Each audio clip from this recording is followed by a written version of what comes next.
Bienvenue sur le cabinet médical en ligne. Je suis médecin et je vous propose de voir rapidement quels sont les 5 signes qui peuvent être inquiétants si vous présentez des douleurs au ventre. Le tout premier signe qui doit vous alerter, c'est si vous avez du sang dans les selles. Alors soit du sang rouge frais, vous voyez vraiment sur les selles du rouge, du sang rouge, ou alors ça peut aussi être des selles qui sont très noires, comme du charbon, des selles charbon. Ces deux signes-là, même sans douleur abdominale, il faut toujours consulter votre médecin traitant. Donc si en plus vous avez des douleurs abdominales, il faut y aller, il faut aller voir ce qui se passe. Un deuxième signe inquiétant, ça peut être une douleur inhabituelle, donc une douleur que vous n'avez jamais ressentie dans le passé et qui est particulièrement intense. Troisième signe inquiétant, c'est si vous présentez des diarrhées, donc des selles liquides plusieurs fois par jour, ou des vomissements, qui sont chroniques, c'est-à-dire pas comme dans une gastro-entérite qui vont durer 1 ou 2 jours et puis c'est réglé.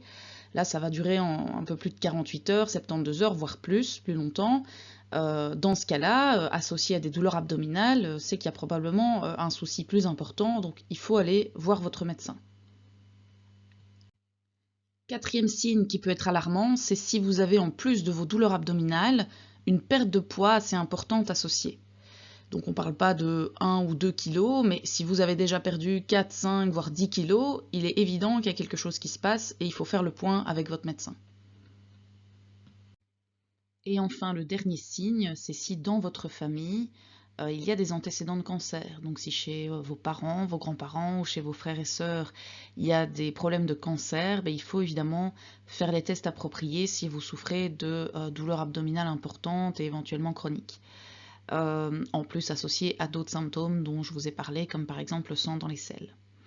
Donc c'est vrai que les cancers du côlon sont les plus fréquents, mais ça pourrait être aussi, même si ce sont des cancers plus rares, un cancer du pancréas ou de l'estomac, donc les cancers digestifs.